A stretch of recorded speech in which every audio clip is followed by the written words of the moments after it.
You're listening to littlepodcast.com. Man, how the podcast has changed in the past decade, huh? That just coats your mouth. That's umami. White females say, "Oh my God, Becky, look at her butt." So it's feminism for people that hate feminism? Welcome to Born in the 80s, episode 351. I'm your host, John Dangereux, joined by my co-hosts. I'm Constable Frozen. TJ May. Oh, nice. I like that. I like that you mentioned the weird fetish tumblr account that we all were looking at before we started. Well, I'm putting it in the live chat, so I guess people just have to show up to the live show. Yeah, that's true. Because I mean, we do it at the same time every week. It's not that hard to show up. It's always at... It's like usually Sunday night or Monday night. Or Saturday. Or Thursday night. Yeah. It's when we can all meet, you know. It's usually around 8:30 or like 9-ish. Yeah, you know. 80% of the time, it's my fault. Yeah, that's true. I'm trying to fix that. I'm trying to put a link on the website, bornintheeighties.net. There'll be a link to that Tumblr account. All right. So go to bornintheeighties.net. It's also in our Discord or YOLO420.com/bornintheeighties. I believe that is below your face right now on the Twitch recording. So it is. Woo! And our chatter here, JCJR Killer, is actually in our Discord. Matt. So that's where you're supposed to know he's not a bot. Oh, Matt. Yes, John. Bookshelf gate update. Okay, so I ordered a bookshelf from the books are not Target on the shelf yet. Over a week ago. Yeah. And I did the thing where you get free shipping if you ship it to a store. And it hasn't arrived. It was supposed to arrive this week, but I got an email that it's delayed again. So I don't know what's going on. I ordered a bookshelf off of Walmart.com that was through Sauder, Sauder. They just make a lot of like build-it-yourself furniture, like mail order delivery. Yeah. And that was also took like 3 weeks to get delivered. Well, the thing is, I got the super cheap kind, which is like they're everywhere at the beginning of the school year. But right now you have to like order it special, I guess. Yeah. So it's like they're like, surely anyone that's buying furniture at this time of year wants good furniture. Yeah, they don't want the cheap stuff. But no. But I mean, I'm the same way with bookshelves. Like the bookshelf I got, it's a 5-tier one. It's like 6 feet tall. Like it's like as tall as I am almost. This is just a little like one of those. It's supposed to be one of those like cube holder things. It's like the one behind me. I actually did the math on like it would have been more expensive for me to buy the raw wood and build one than to get this one. Oh yeah, so I was just like fuck it would look better if you did that. After a while, like after the little vinyl things start peeling off of the particle board, it'll look shitty. But this one will look fine for a while. And this got me into a little YouTube hole. A little K-hole. A little K-hole. No, a YouTube hole of restoration videos. Actually, so I have Curiosity Incorporated on here, and I haven't talked about it. Hey, John, I'm curious. What's Curiosity Incorporated? So that's a YouTube channel. Ooh, that's a noise. Okay. There's a high-pitched noise there. Oh, dishwasher's done. You got that from the distance around 2 corners. Oh, nice. You know, always good those things pick up on the mic, but... Yeah, of course. That reminds me, I have a laundry alarm that's going to go off. I'm going to go ahead and turn that off before it happens. Oh, I wouldn't... Oh, on your phone. Yeah. Oh, so you have to go get laundry? I'm not going to get it until the show's over, but it's going to be done in like 10 minutes. Wet laundry and... Nobody else could do laundry. Well, I guess they could, technically. But it's in the dryer, okay? So, Curiosity Incorporated, I think this guy, I'm going to look on the YouTube. He's got 230,000 subscribers. Hey, John, stop. Quiet. Autoplay video. Why don't you go throw that in our recommended YouTube channel of the Discord? Oh, yeah. I love it when Discords have so many channels I don't know where to chat in. So anyway, looking at his older videos as of like last year, he got about 10,000 views. So he got hit by the algorithm pretty recently, which is probably how I discovered it. Because like all these older videos have like 5 to 10,000 views, you know. But it was of course it won on the lottery as well, because it was a YouTube thumbnail-esque picture with his face, and it says, "We bought a hoarder house." And so, and you'll never guess what happened. Exactly, literally. And this is kind of why I got in, because I was interested. But like, he basically is a guy who owns a. We could probably get him on the podcast, TBH. I mean, like, let's do it. He's our tier of person. He's Canadian. He seems very friendly. Nice. But he runs an antique store as his job, and I guess they were at some. I don't know why. I don't know if there's an explanation why, but he just bought a hoarder house in this like small town in Canada, in like Saskatchewan or somewhere. I don't know. Oh, is it? I say Saskatchewan, but I don't know anything about Canada. I just know that the house is literally out in the middle of nowhere. It's like a town of like a few thousand people, so he always has to drive out to get there.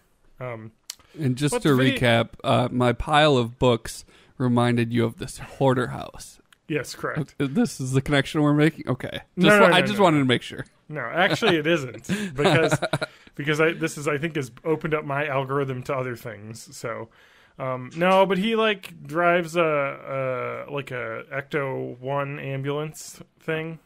You know? Oh, nice. Yeah. He's like all about like having cool stuff. But they bought this house. I can hear it playing in someone's background. I don't know if whoever that was. Not me. Okay. If it was me, you'd be hearing it in the foreground. That's true. Someone was running here. I don't know who. Okay. Can't find him. It's a really interesting video series, though. I don't know. The description's really weird because it's like a house in the middle of nowhere, but it was also like a famous Canadian like artist's house, but she was like 90 something, so she was moving to like an assisted living home, you know, and so then the family just wanted to get rid of the house because it was a hoarder house. I mean, it was just... So it was one of those just like bulk price, you get everything inside of it. And looking back at his previous videos, it really does seem like that's a thing he does a lot. You know, he'll buy just like storage units or, you know, just like trailers that are full of junk and just kind of goes through them and picks out stuff that's worth it.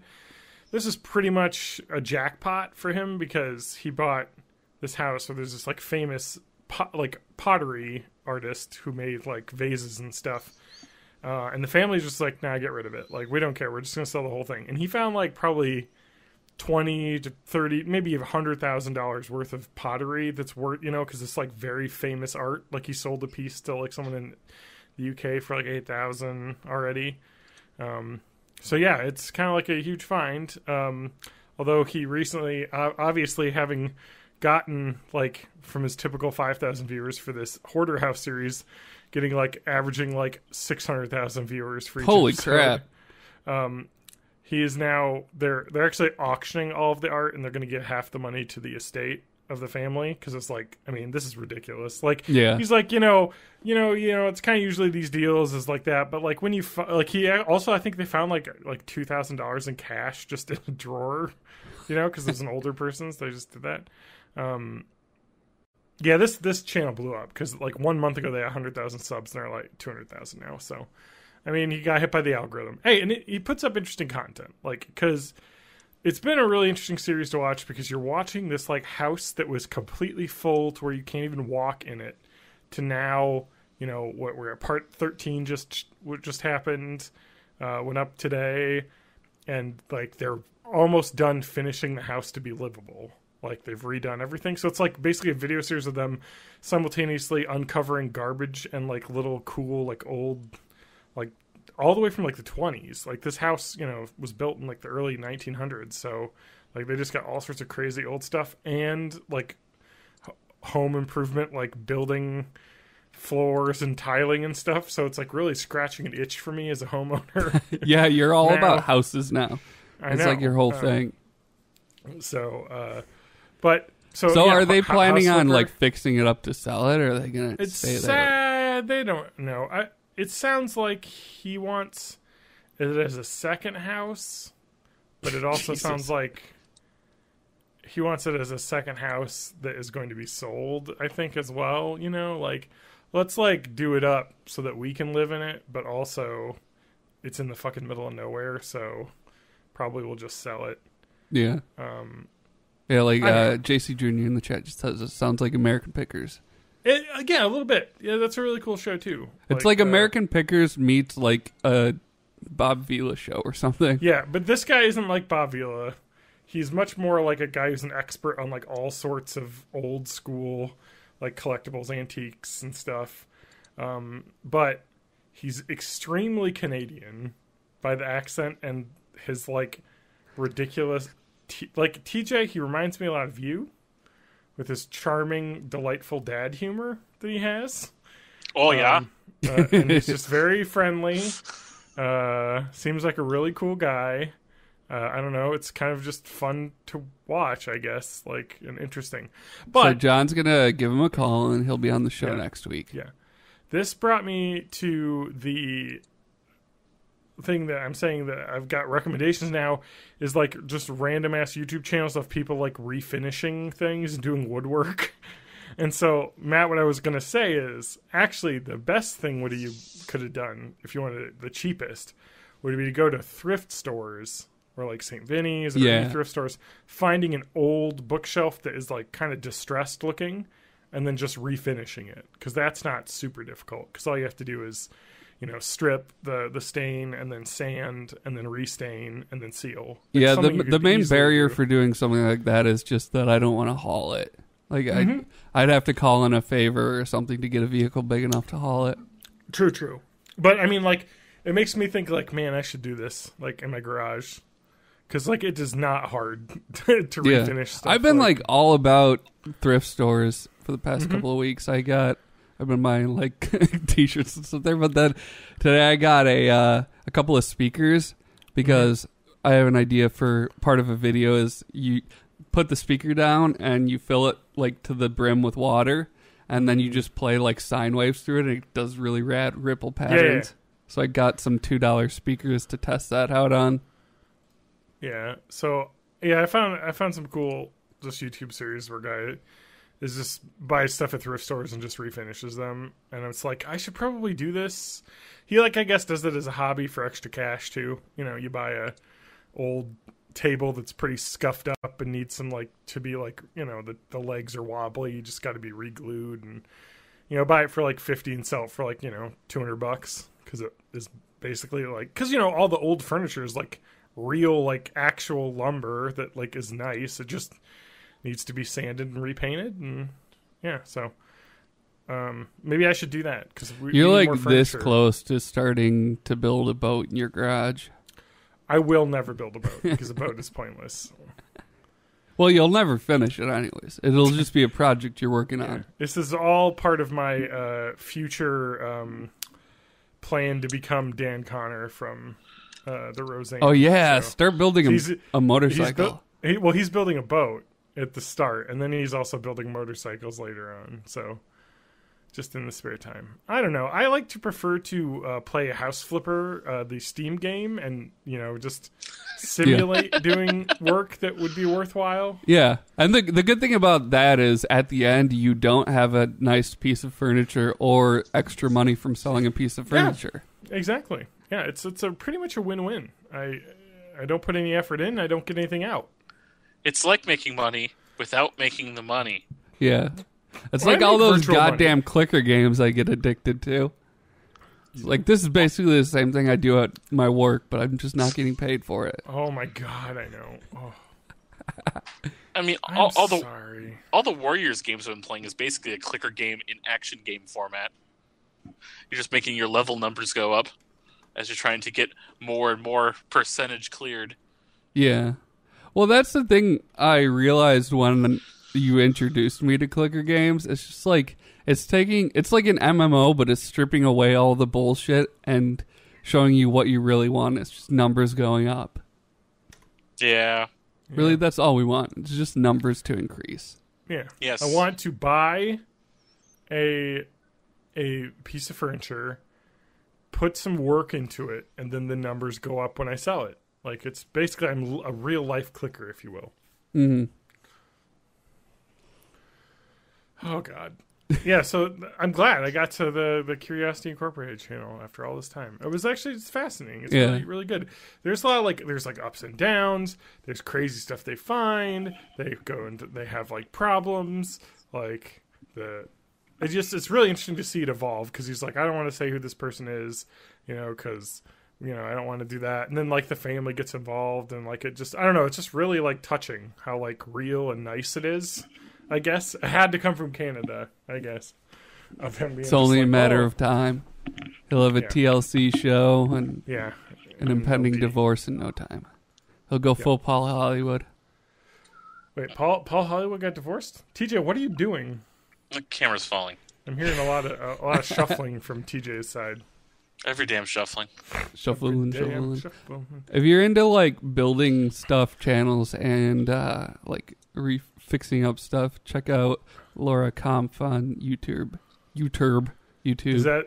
Oh, she's of the Mein Kampfs? Yeah. Well, she is German, but it's all just building videos, and it's just not a lot of talking, and it's just edited really well and set to really chill music.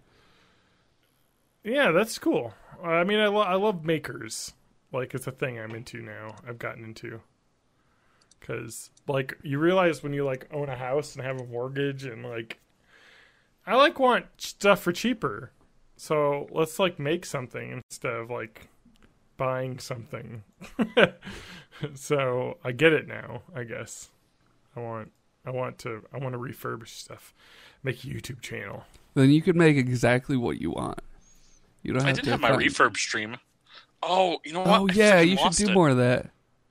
Yeah, the problem is, I had forgot to, when I was setting up OBS here on the new computer that I picked up, I forgot to set up OBS to store a local recording. And since I didn't export it from Twitch, I lost my refurb one. Oh, the one where I was putting in the capture card in the DS. It wasn't the best camera angle ever, but, it's something that can be worked on. You just get a desk and a little webcam. So here's what you do. You get a webcam and you get an old gooseneck lamp from a thrift store and chop the lamp part off and duct tape the webcam on. Boom, camera rig. Yeah. Did I throw away this one that was broken? I might have thrown away this one that was broken that I had. This reminds me of the Tronics Fix channel I was talking about before. That was video game console refurb stuff. There's house refurb stuff.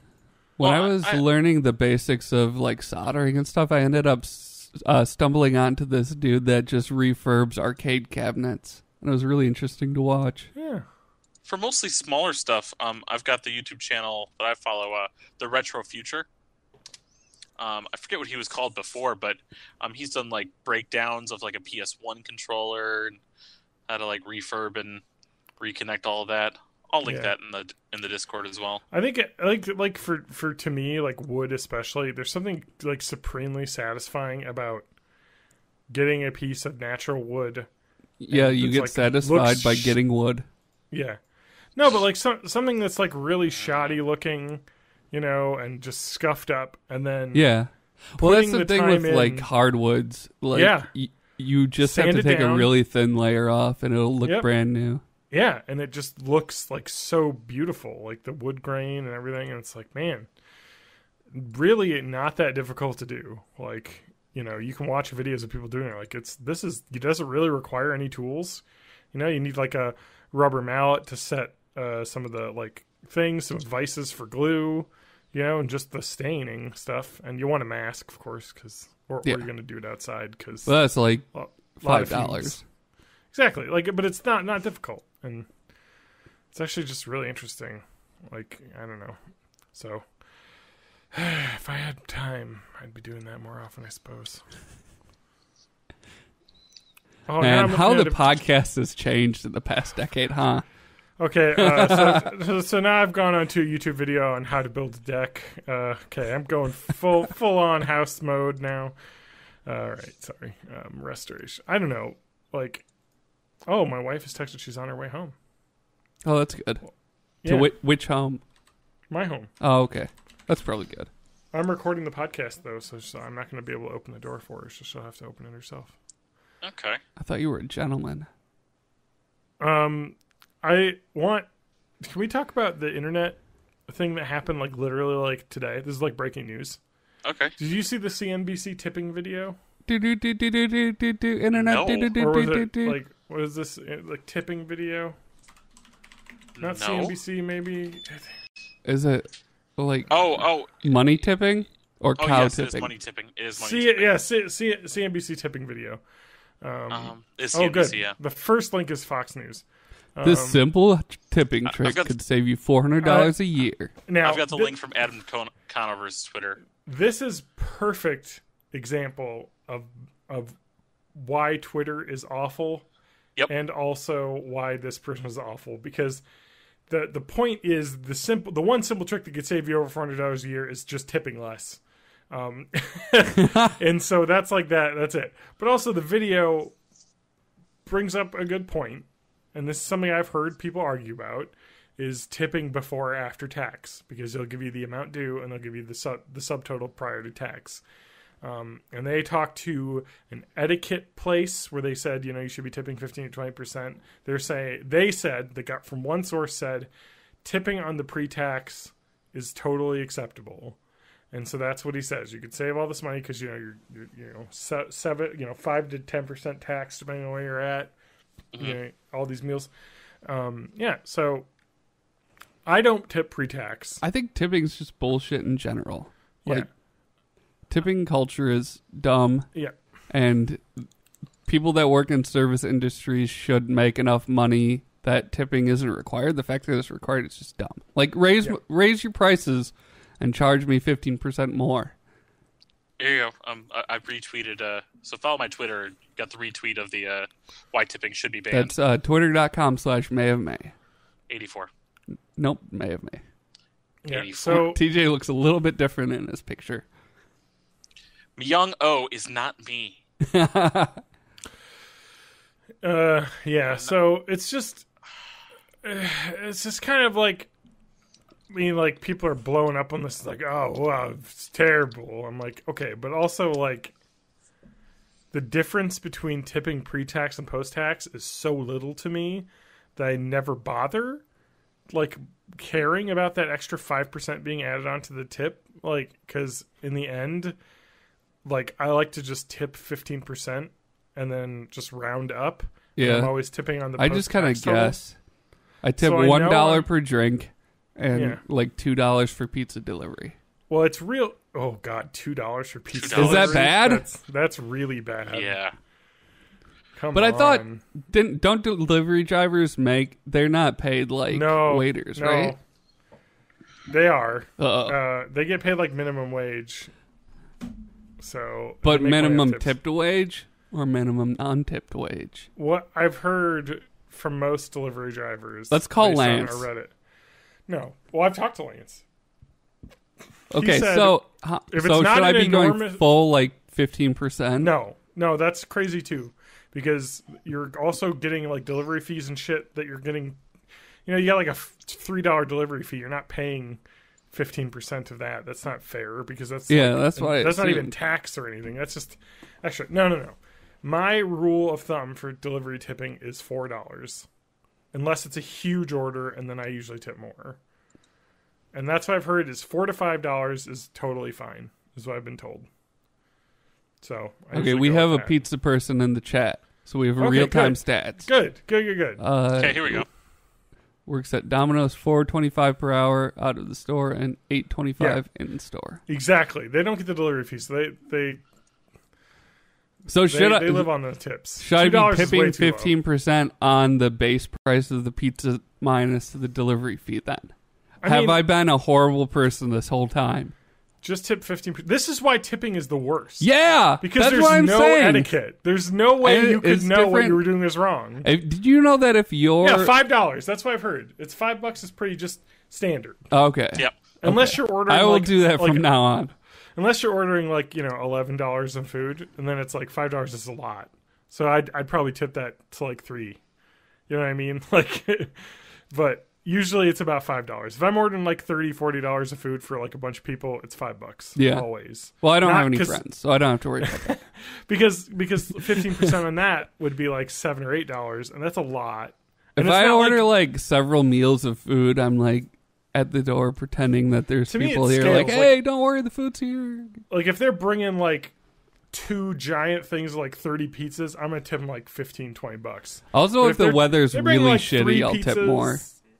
And that's a huge problem I have with tipping on deliveries now, is that I always tip on the credit card order that I do when I order through like an ordering service, and then I get really shitty service, and I'm like, I already gave you $5, and you gave me a shitty service. Like it took like an hour and a half to get here. And it's like, that's kind of bullshit, actually. It's like, I've already paid you a good tip. Shouldn't this go faster? While we're on tipping, could I talk about the pizza I got yesterday? And it could be like a little mini hack the menu segment. Good. No, I like this. Yeah. It's hacking time. All right. I'm just going to say what it's called. Well, I'm not going to say what it's called because it's dumb. But I'm going to say what it is. It was a crab rangoon pizza. Yeah, it's from the Glass Nickel. I love Glass Nickel pizza. I love their crazy seasonal flavors and their pizzas in the month. They're always crazy. This one was a little scary to me. It was the best thing I've ever eaten. Oh, okay. I have to order it now. And the dumb name is Fab Rangoon. Yeah. But yeah, it's like crab chunks and some kind of like umami sauce. Like, I don't know if it's eel sauce or what's going on with it, but it's got like sweet, slick kind of thing going on. Okay. Oh, so good. There's 2 pieces of it left in my fridge. I love crab rangoon, so I'm into this. I don't think a Google search is going to help me out in this. I think you guys can help me out. You guys, so I've been watching a lot of Food Wars, and umami is brought up a lot. Yeah. Because umami is kind of a taste profile that we really didn't have in standard Western culture. Or it might have been there, but we really didn't have a name to describe it, and we pulled it from a lot of Eastern cultures. Describe umami to me, because I have no freaking clue what kind of flavor profile that's been talking about. Umami is kind of adjacent to savory. It's more like a mouthfeel than a flavor. It's kind of like an oily mouth coating kind of thing. It's MSG. Yeah, MSG is like it is concentrated umami, but yeah, it is it's like salty, sugary. Like it's that like sweet, savory, like just like it's like when you bite into a piece of flavor. Pork and like the fat just coats your mouth. That's umami. Yeah, so good. It's exactly. It corresponds to the flavor of glutamates, specifically monosodium glutamate. So kind of the smoothness you get as things attach to your saliva. Yeah, but it's also kind of like the sensation of it, like usually makes your mouth water. Okay. I think the best way to describe it, TJ, maybe is it is the flavor of like good deep bone broth, like chicken noodles, like soup that's like actually like just you get that like mouth like coating. Okay, yeah. Just flavor of like deep like savoriness. Just so eat a bouillon cube. Yeah, and that's what MSG is glutamate, which is just or monosodium glutamate. It's a type of. And there's no evidence that MSG is bad for you. Everybody, calm down. Yeah, I actually specifically have a shaker of MSG that I use when I cook. Oh, really? Yeah, I always sprinkle a little bit in. Kirsten uses like liquid smoke. I wonder if that's got some MSG. It's also got like the smoke flavor, but I assume it's got some kind of savory bits in there too. I like to use liquid smoke when I barbecue. I don't like liquid smoke scares me because it's really strong. Like a little dab will do you. I like to use smoked paprika when I'm cooking stuff that I want a smoky flavor because you can put just a little bit of that on. But yeah. So yeah, it's interesting because it's kind of like it's like a fifth taste sense because you have the sweetness, sourness, bitterness, saltiness, and umami, which is like savoriness, if that makes sense. So it's like a bit of saltiness and sweetness together, something that's savory, you know. Yeah, this is making me really hungry. I know. I want some like really good ramen now. Yeah. Oh God, ramen. Yes. I want some crappy ramen. Just throw an egg in it.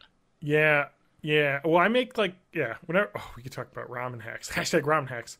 I always make like the cheap ass ramen, and I always upgrade it by throwing in like lots of vegetables and like some meats that I have frozen. So when you say fry an cheap ass egg. ramen, are you talking about the little foam cup? No. I'm Or talking is it about like something you make in a Maruchan pot? Ramen. Yeah, I'm talking about pot ramen, baby. 1 brick, 2 cups water, 3 minutes. Okay. 1, 2, 3. Yeah, exactly. So, don't do that. I went through a Someone- phase Food Channel, shortly I after wanted I to bought my print Vive where I was eating those little cups of Maruchan like for I like every those meal. too. I'm not a big fan of the cups. I actually love I'm not them. either, but it was like 60 cents or something. They don't fill you up though. No, I love them though, and I know they taste bad, but it's like a bad flavor that I like. If that makes sense, like I don't know. I get you. Maruchan ramen, which is the one that everyone gets basically in the U.S. because it's the one I like to get the nicer kinds by going to like the Asian grocery store. Yeah, I used to like- live by an Asian grocery downtown. I live right next to one, so. And I would go get like little spicy ramen packets and puffed shrimp chips and stuff. But like the nutrition facts on ramen is so bad. I mean, it is. Well, it's just sodium, right? It is okay. So I love this. The serving size, of course, on a ramen is 1/2 of a block, not the whole thing, and that's 35%. So it's 70% of your daily sodium. It's 1,660 milligrams of sodium. 1,660 grams would probably murder you. What is the lethal dose of sodium? I don't know, but I do think I was tracking my food when I was eating a bunch of ramen, and like 1 cup would put you at the sodium limit. There we go. I got my favorite modified ramen video from You Suck at Cooking in our Discord. Oh, nice. I'm going to watch that later. The entire You Suck at Cooking series kind of almost feels like How To Basic, but it's legit in terms of what you can actually do. Yeah. But he uses like camera tricks and whatnot to show stupid things like karate chopping to dice his onions. Oh, nice. Yeah. The lethal dose of. Okay, I always like this. I have a lethal dose table up here from some website, and you gotta love this because most minimum lethal dose is calculated off of rats and doing like oral studies. Table salt has a minimum lethal dose listed as human oral. What study was going on where they got that number? Like. They have 1,2,3,5,7 milligrams per kilogram. Let's do that. 1, 2.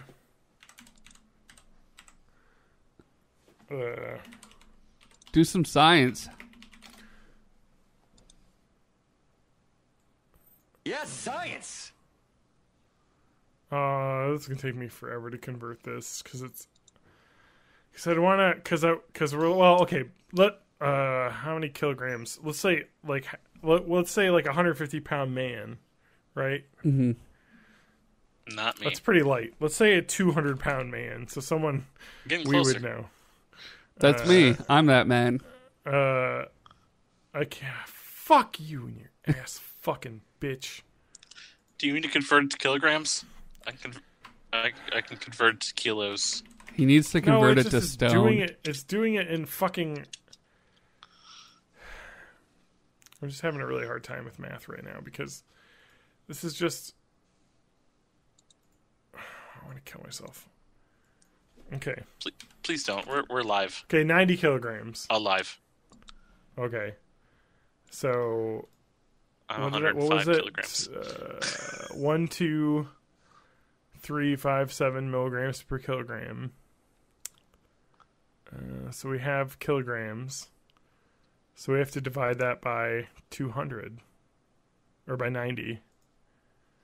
And that will give us the... I don't know, man. Dude, it's so late.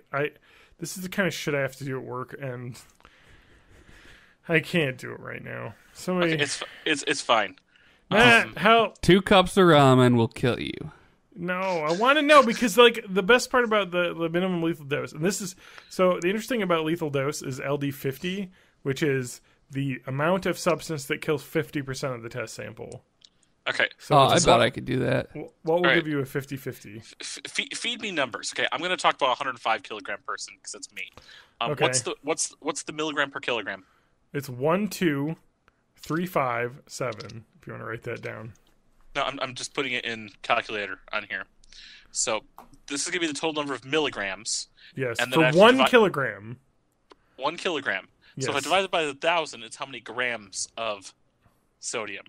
Well, we don't need grams because sodium is usually measured in milligrams. Is it really? Yes, and all. Yeah, in all food it nutritionals. is. Okay. All right. We just need to know the difference. That's how almost many... 1.3 million milligrams of sodium will kill me. Yeah, it takes a very large amount of milligrams of sodium to kill a person. So like 4 cups of ramen? How many milligrams were in a single packet of serving. ramen. We'll Not a do serving. No. We'll do a Okay. packet. It's 1660. This is your chicken flavor ramen. So how many of those would you have to eat in one sitting? 782. Hey! I could do it. Yeah. You know, if I'm hungry. It's the new ramen challenge. You know what my favorite flavor is? Oriental flavor. Is that just like a veggie flavor? it No. And seasoning? person flavored? Just seasoning? Wow, that's racist. All right. I don't know what Oriental flavor is. So, like, if you go over all of these, like, flavors, that there's like lime, shrimp, chili, lime, shrimp flavor, like all these like things. And there's just Oriental, and it just says one of our original flavors and most popular. It does not say at all what Oriental flavor means. It's probably just very well seasoned with lots of different seasonings. So looking at the image of the packet, there is garlic bulbs, mushrooms, and possibly cabbage. So it just seems like a regular... and so that's what I think of as probably the most traditional regular ramen flavor is Oriental flavor. Like just your base seasoning. Yeah. And then you can seasoning add other stuff, like chicken and stuff yourself. Anyway, I like the sriracha chicken, though, flavor. Like the spicy chicken or the roast chicken is even better than the regular chicken. Mm-hmm. Don't just get regular chicken. Get roast chicken. It's better. I just throw an egg or two in mine. And depending on how I want to do it, I'll either throw the egg in while it's boiling, and it basically turns into egg drop soup as all the egg fragments mix in. Or I will cook the whole thing, kind of leave all the ramen noodle together. Then I will crack the egg in softly right in there. I will turn the heat on to about medium heat and cover it until the egg cooks into one mass. Oh, that's a really good way of doing it. I'll usually open the package and eat the brick like a candy bar. Oh my god. I can't even imagine. Are we tangentially a video game podcast, or are we tangentially a video game podcast? Because I want to talk about a video game. Hey, let's talk about video games. I just want to point out the difference between sodium and, let's say, arsenic. A poison. Uh-huh. Arsenic is 15 milligrams per kilogram. Well, sodium is also an explosive. And sodium was... Well, it's sodium chloride. 1, 2, 3, 5, 7. So that is 1575 milligrams of arsenic will kill me. Yeah. Oh, we'll kill half of the me's that exist in the world. Yeah, and that's not a lot because like what is it? That's gram like and a half of arsenic. Yeah, a gram and a half of arsenic. A gram and a half, a little thing. Yeah. So salt would be like one of those fucking kosher salt shaker giant things that you get to fill up your salt shakers with. We were in the kilograms of salt. Yeah. Now, how much soy sauce do I have to drink to die? I think soy sauce is actually pretty concentrated because I think it has. Yeah, you'll die from overhydration before you'll die from That's sodium. very possible. This is like come up, I think. Yeah, I know somebody did. Like, there was a soy sauce challenge for a while, and somebody died from it. Oh. Yeah, let's read it. I got this literally on here, a news article. Yep, soy sauce overdose sends man into coma. And then how many Tide Pods? 1. Okay. A 19-year-old who drank the soy sauce after being dared by friends. Hypernatremia. Yeah. Yeah. So that's like where it's fucking with how your brain conducts electricity, right? Yes. Sodium is one of the electricity conductors in your blood. So the nice thing about hypernatremia is it's really easy to treat, and that's just give you tons and tons of water. Like, not water, but like the IV solution so your body can just rehydrate and you don't go into the water overdose. They pumped 1.5 gallons of sugar water into the man's body to return his sodium levels. He was in a coma for 3 days but woke up on his own. He had some after effects for a couple weeks, but then afterwards he was fine. He was very thirsty.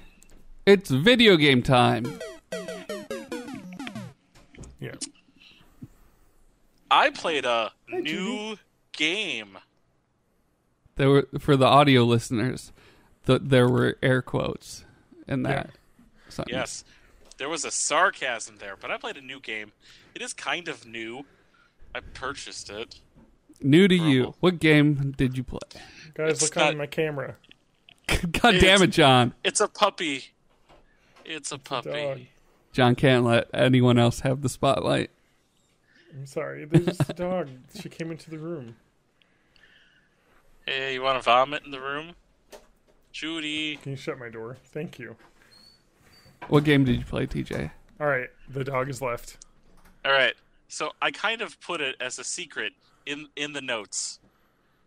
I just wrote the number 7. Yes. Final Fantasy 7. Resident Evil 7.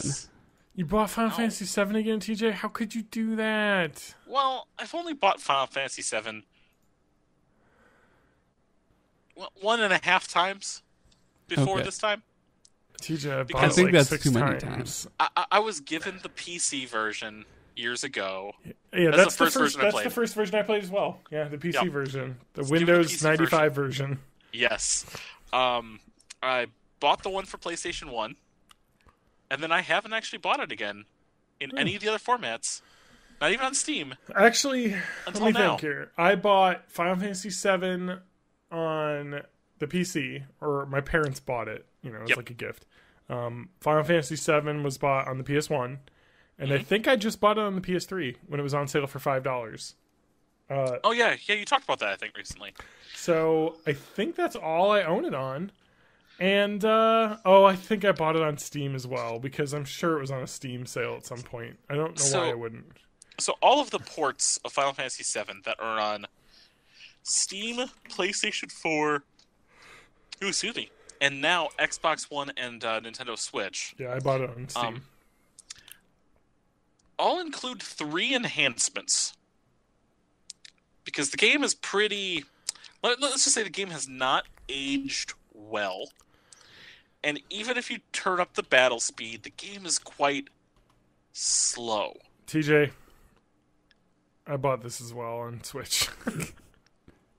I was railing on you, but I gotta be honest, I also bought this on Switch. The gentleman doth protest too much. It's just owning things on the Switch is just so nice. Want it. I want a portable Final Fantasy VII. So anyway, the three enhancements they add, I'm only going to use one because it's the only one I feel really isn't cheating. Okay. If at any time during gameplay other than when you're menuing, or like in actual like main menus or watching a cutscene, you can click the left stick, and you're in 3x speed mode. Okay. Including when you're running around on the field map. Yeah, so you can. I mean, they added this in Final Fantasy XII Zodiac Chronicles. Game changer. Yeah. Game changer, because there's a lot of running around through the cities in that game, and you just shave minutes off of your menuing and things. I have the PS4 version, which I won at my conference. Oh, I love that game. I bought the PS4 version. I have not played it yet. It's still sealed upstairs. So good. It's such a good game. I wanted to beat the other Final Fantasies, and we never even beat one. Yeah, we should do that again. Yeah, we should. All right, let's do it, TJ. Let's schedule time. Okay. Let's both get on Twitch and let's get through Final Fantasy 1 for fuck's sake. Yes, finally. And then we played the far more difficult 2 after that. Yes. Which version of 2 should we do? Origins or Dawn of Souls? Because I've got the whatever. Let's do Dawn of Souls because that's easy. Yeah, and I think that's a pretty good version. Yeah. Is it a good version? Yeah. I mean, it's better than Origins with the load times. That's true. But Origins I have legitimately twice. But Dawn of Souls I had. Like, I have it, so I can... I have it as well. Stream it. Anyway. I also have a version of it that is not... easy to stream. Yeah, easier. But I do actually own the game for my whatchamacallit. So Game Boy anyway... Advance. Game Boy Advance, exactly. Yeah. Anyway, so the other 2 enhancements I feel are really cheats, and I don't want to use them. If you click in the right analog stick... It activates big head mode. It activates no encounters, so no random encounters at all. But if you just want to get from place to place and experience the story, you can do that. And then if you click in both analog sticks, when you're in battle, your HP your life will never go down, and your limit breaks are always activated. Whoa! So they just added like Game Shark cheat mode in? Basically, I have a feeling your MP doesn't go down either, because if it's gonna do that, it's gonna go all the way. I mean, that's fair though. I mean, they want to just put that in there. It's optional for you to use. I would definitely not use that one. No, but I am using the 3x speed because I am now I'm already at the. I've only played for like 2 days, and I'm already. I thought we were going to finish 1, TJ. We're going to, but I was playing this because I wanted to try it out. Fair enough. I'm already at the Shinra HQ. You know, so they could put Dawn of Souls out on the eShop. You know, like they could. Oh yeah. Well, if they put it on Steam, then all Final Fantasies 1 through 10 would be on Steam. And 12. Yeah. Well, and 11, because 11 was on Steam too. All of the non. All the numbered MMO. Final Fantasies. Actually, all of them, because the MMO ones are on Steam. Yeah. At least 11. I don't know about 14. I think it is. And the 13 trilogy's on Steam now too, isn't it? I think so. Yeah. Yeah, so Steam has now replaced itself as the actually I think you can get 1 and 2, just not the Dawn of Souls version. Oh, maybe. Yeah. Are they like the DS remakes? It's the PSP Anniversary Editions. Those are actually supposedly pretty good. Yeah. So it's kind of based off Origins, but more based off the Wonder Swan version. But anywho, yeah. So I'm playing 7. I'm actually enjoying it. I've never finished 7 legitimately. The furthest I ever gotten was on my first playthrough on the PC, and I was in the Northern Crater, like level 35, and kept dying to everything. Wow, we've never beat Final Fantasy 7? Nope. Neither I've only have I, beaten TJ. I've only beaten 8, 10, and 10 too. I just never beat Final Fantasy. I don't think I've ever beaten a Final. Oh, I have 10. But I wasn't. I beat 10. Adam was playing, but we were playing it together. So no, I mean, I wasn't the one on the controller, but I saw the whole game through. That's the only one I think. It was actually me and a buddy with a Final Fantasy 8 as well. My best man at my wedding, Chad. It was the 2 of us playing back and forth. You had a Chad at your wedding? I had a Chad at my wedding. What a Chad. Do you have any Stacy's? No. How about any Megans? What is Megan a thing too? Yeah. No, it's Karen. Karen? Karen's Becky. the thing. No, Karen's the thing because Karen is the I want to see your manager haircut. Yep. Karen is the why'd you take the kids, Karen? I just want to see. I just want to see the kids. Well, I know Becky is one. Ooh, 5 minutes ago we had a question in our Discord. Yeah, I Not was Discord. waiting for a time to bring that up. Wait, a question in the Discord? Not Discord, Twitch chat. In the Twitch cord. Twitch cord. Thoughts on Link's Awakening? Oh man, you want me to explode my Link-gasm all over this? Yeah. So this was definitely like probably my favorite Zelda game. I was a Game Boy like fiend back in the day because our parents bought us Game Boys, and this was like one of my first games I ever played was the original Link's Awakening, and I played so many hundreds of hours of that game, and it's a great Zelda game with great music. I think the original graphics are really good. I'm really excited to see this new version though. They're doing some really interesting tilt shift graphics that look cool. Oh yeah. I'm a big fan. I'm super stoked for it. And if I had a Switch, I would be too. I probably want to play the original DX version again one more time before that comes out, though. It's been a while. It's been a long while for me.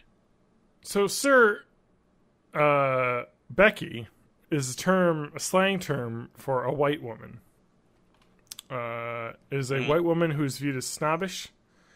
Beyonce used it in the 2016 song on the album Lemonade, He Better Call Becky with the Good Hair. It is come to mean a white girl who loves Starbucks and Ugg boots and is clueless about racial and social issues.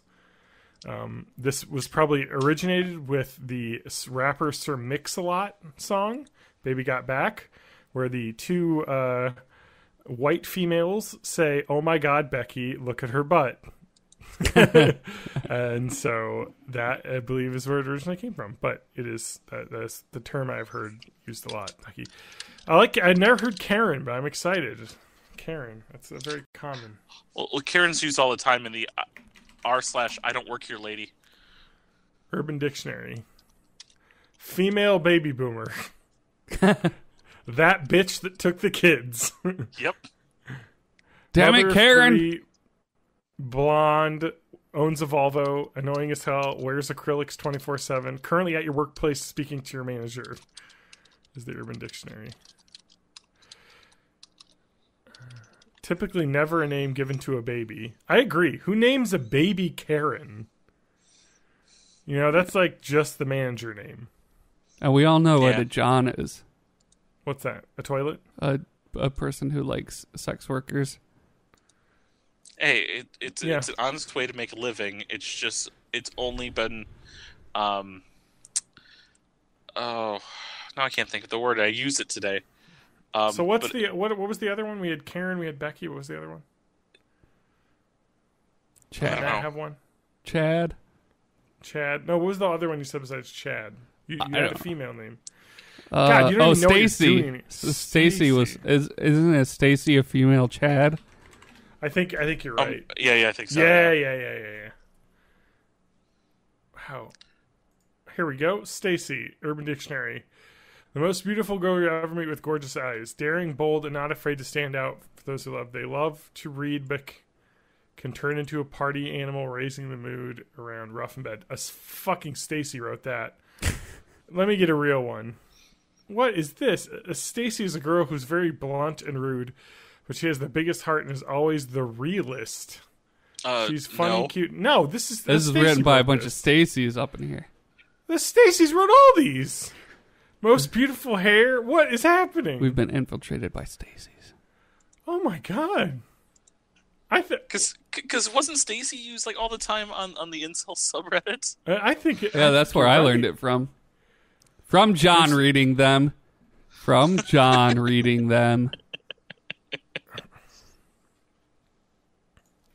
I'm surprised. I thought Stacy was the female version of Chad, but literally like 2 pages straight of Urban Dictionary, including posts from like the early 2000s, are saying Stacy is great. Let's the just Google nice girl. female Chad question mark. Pregnant Chads. This Oh, God. says to Stacy. Stacy hates basic bitches like Becky. Okay, look up the Stacy. John, look up the Stacy. Is this a Reddit? No, on just Urban Dictionary. Look up the Stacy. Oh, so if I just search Stacy, it's not good. I got to look up the Stacy. Maybe. Yeah. There's also Chadette, apparently, from Yeah. 2008. I feel like that was an early draft. Yeah, things have changed quite a bit.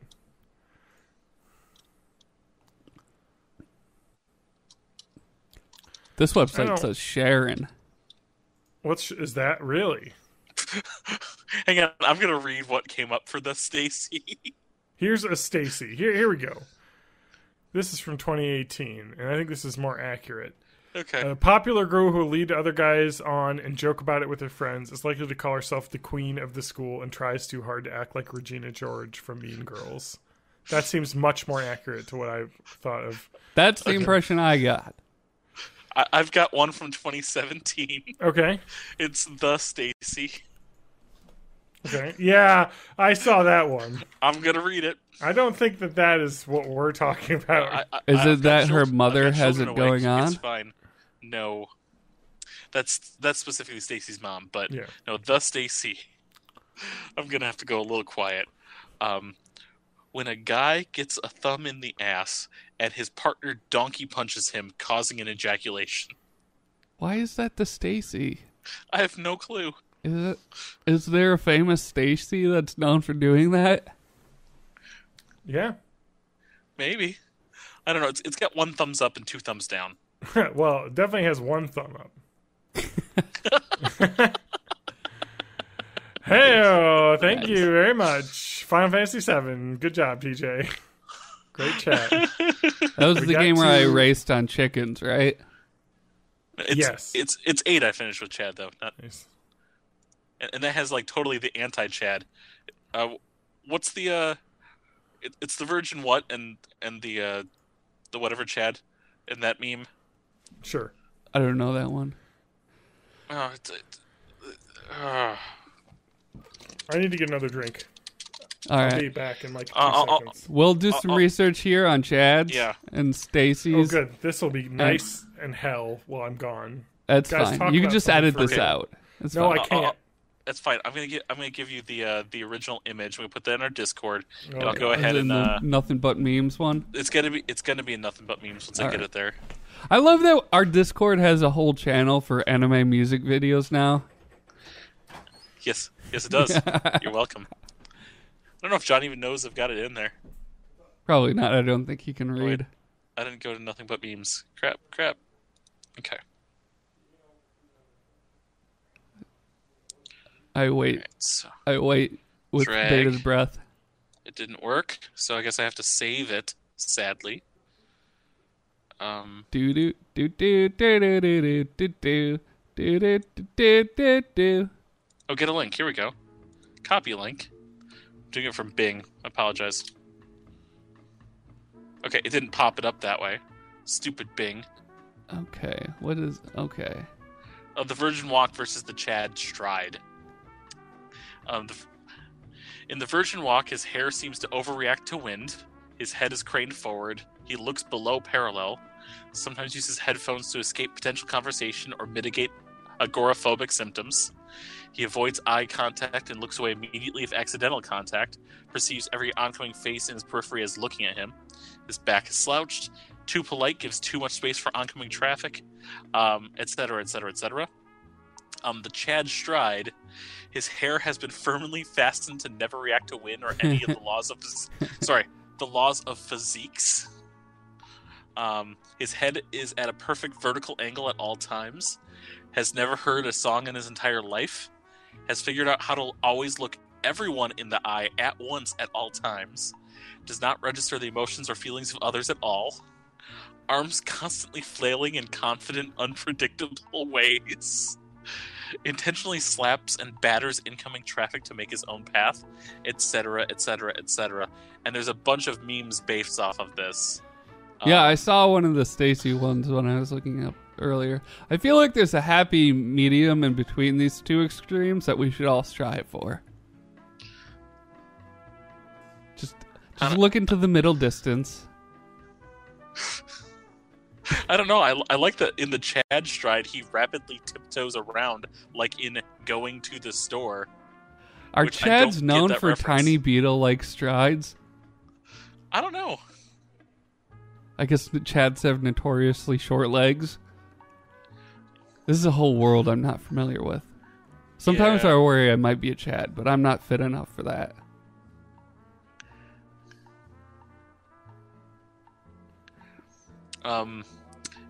Like there's a link. I just did the Chad v the Virgin and did a Bing search on it, and in the image search I've got the Virgin cartoon versus the Chad animated sitcom. It's the Virgin is what's the Horseman? BoJack. Oh crap, BoJack. Yeah, BoJack Horseman, and it's Homer Simpson as the Chad animated sitcom. What else? The Virgin Matrix versus the Chad They Live. The Virgin Chad versus the Chad Virgin. Uh-oh. The Virgin Mania and Forces versus the Chad Sonic 06.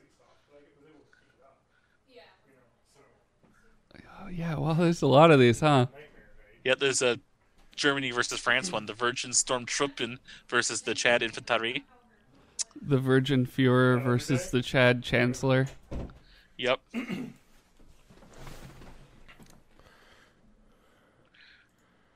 John sat down, but he's not wearing any headphones. I think he's just waiting to see if we're actually talking. And we've been having very illuminating. Hello? We've been having a very illuminating conversation about Virgin Chad memes. Virgin Chad versus the Virgin Chad, yeah. The Virgin Walk versus the Chad Stride. Yeah. Being the original version of this meme. I joked about this on Twitter, but like a good 90% of the conversation I have with my wife is about my dog's poop. Yeah. Like, did it look good today? Did she, is she doing good? Like, we're just trying to find a food that works for her because she's just got tummy issues. Have you tried cheeseburgers? We gave her a cheeseburger for her birthday, and she Happy wolfed birthday. it down. It was a month ago. For all of our history buffs. Can you explain to me what the Virgin Walk is versus the Chad Walk? I was explaining it quite a bit while you weren't here, but... Yeah, you should try showing up for the podcast. It was getting raspberry lemonade. Ooh. So, a couple of the other ones I missed out on. The Virgin Walk, he's got stiff, straight arms, the little arm movement, where the Chad Stride has arms constantly flailing in confident, unpredictable ways. What? The Virgin Walk, his walking pace form lacks fluidity because he struggles to auto-walk, analogous to always manually breathing. Whereas CJ, the Chad Stride... You know about always manually breathing? Yes, that's all I do. The Chad Stride, his walking form is poised like a Greek statue, perpetually in contrapposto. I wish I knew what that meant. Sorry, boys. Bless you. I was trying to sneeze away from the mic there. In the George Virgin McClellan, his small, ineffective sword is made of soft metal, whereas Ulysses S. Chad, his badass pistol for capping Johnny Reb. All right, I got one. My new favorite one one is the Virgin Joel versus the Chad Mike. The Virgin Joel is thin, wormy head silhouette in theater, soft, nervous voice, receding hairline, cucked by Jim Malone. Fan base immediately embraced his replacement, haunted by the knowledge that his creation was more loved than himself. And the Chad Mike is keen business acumen, realized potential for monetizing movie riffing as show was over, reliable hairline, alert eyes, strong square jaw, immediately held in equal esteem to his predecessor. I've just added the Virgin Martin versus the Chad Tolkien to our Discord. Because you can't compare with Tolkien. So, to join you with the worst of Reddit, I'm on reddit.com/r/the This Red episode Pill. has been just full of natural segues. It's like we're good at this or something. The Red Pill is also known as the discussion of sexual strategy in a culture increasingly lacking in a positive identity for men. This is a tweet that says, or this is a post, sorry, is plating a stripper. Do you know what the term plating means? Sexing? So, on Urban Dictionary, plating is a sexual act in which you place a plate on a partner and take a poop on it. I don't think that that's what this extremely long Red Pill article is talking about. Anyway, so I don't know if that's a Red Pill term or something, but let's talk about this. This is pretty much the definition of a humble brag, as you will find on this. Here we are. So if you can figure out, TJ, do your Reddit search and figure out what the term fucking glossary of terms and acronyms from 2015 is the last time this is updated. Okay. I need to... I'm going to do that. I need to kind of go to incognito mode. Here it is. Here it is. Plate. A woman whom you are in a non-exclusive sexual relationship with, a.k.a. spinning plates. Oh. Like having multiple plates spinning up in the air. Okay. Okay. Yeah, that makes more sense. But also, it's just being like a trash person. Yeah. So anyway, every once in a while, unless, of course, that's what your like whole situation is. Yeah. I have a feeling a lot of the Red Pill people aren't like, yeah, let's have an open relationship. They're just like, yeah, I'm having sex with multiple women. Like, and they don't know about each other. And they probably all don't think that there's anyone else. Every once in a while, I'll see a question on Ask the Red Pill about plating strippers. Can it be done? What is it like? And so on. Having established an ongoing friends with benefits relationship with a stripper myself, this guy right here, I think I'm qualified to answer these questions. In the time I have known, quote-unquote, Jasmine, I have learned quite a bit about the profession, which lays bare many the Red Pill truths, sometimes in unexpected ways. Let's start with the question I see most. Is it possible to plate a stripper? Obviously, the answer is yes. I've done it. But you aren't going to do it in the club. Contrary to media portrayals, modern strip clubs aren't mobbed-up brothels. Most are legitimate businesses that go to great lengths to avoid even the appearance of impropriety. Leaving with customers, that is to say, prostitution, is strictly forbidden. Unless you're a billionaire or celebrity, you might as well take those $1 bills and stuff them into the scratch ticket machine. You'd have a better chance of winning there than getting sex with a stripper. Having heard many stories of strip clubs, this is absolutely not the case for every establishment. Having known a person who spent thousands of dollars to have sex with a stripper in a club. Really? I yes. assume it varies a lot by region. Correct. It really depends on the type of establishment you're in. But I do know for a fact the man paid thousands of dollars to have sex with multiple strippers in a VIP room. How is your brother doing anyway? Yeah. He doesn't have thousands to spend. He's got student loans to pay. Anyway. In one and this is of course what she's telling him, which I like as well. Just think about that maybe. In one post a few months back, a guy claimed that a beautiful stripper gave him her phone number after a lap dance and hinted at sex. He came on Ask the Red Pill wondering what his next move should be. The poor fellow actually thought he was gaming her. In fact, it was the total opposite. Yeah, obviously. Like she's trying to get money from him. Any stripper worth her salt maintains a contact list of regulars she can call up when she needs a cash injection. That's true. Like, hey, I'm dancing tonight if you want to stop in. Like, obviously. Oh, yeah. In the words of Jasmine, strippers don't sell sex, they sell fantasy. That's true. The most successful girls, the ones that pull in 6 figures a year, aren't necessarily the hottest. They're the girls who are the most charming. The hustlers, the ones that make the guy feels like he's desired. Most men don't know what that feels like, and that keeps them coming back. Sometimes the guy even starts believing in the fantasy that the girl might actually see something in him. Quote Jasmine again, all I'm seeing in them is dollar signs. I mean, it sounds like this lady knows what she's talking about. But I love that he's like, oh man, you can't be done. I mean, I'm doing it, but it's really difficult. So there's a level of desperation out there that's truly mind-boggling. Grown men shelling out thousands of dollars a night so they can feel wanted for a few hours. Dating a stripper is actually good practice for frame control. Oh God. Okay, I need a definition on that one. All right, okay. Can we get that looked up? Frame control, please. Frame control. I would guess it's like reframing. Are we talking about video games now? Well, I would guess it's like reframing the way you see like relationships. No, I've got this. The context in which something is perceived. Maintaining frame is often cited as the most important aspect of alpha behavior. Got it. So that means like being the dominant one in the conversation. Like, being, okay. You know what I mean? Being the leader. So alpha just means douche, right? Yeah. Okay. Because these girls invariably come to view betas as ATM machines to be used and abused, Jasmine simultaneously that's redundant. There's already a machine in that initialism. Yeah. Oh yeah, that's true. You're right. It is a automated teller machine is what he's saying. What an idiot. Jasmine simultaneously loves and hates the fact that she can't control me. Ha ha ha. Guys often look at me with admiration when I tell them about Jasmine. Surely I must possess unparalleled game.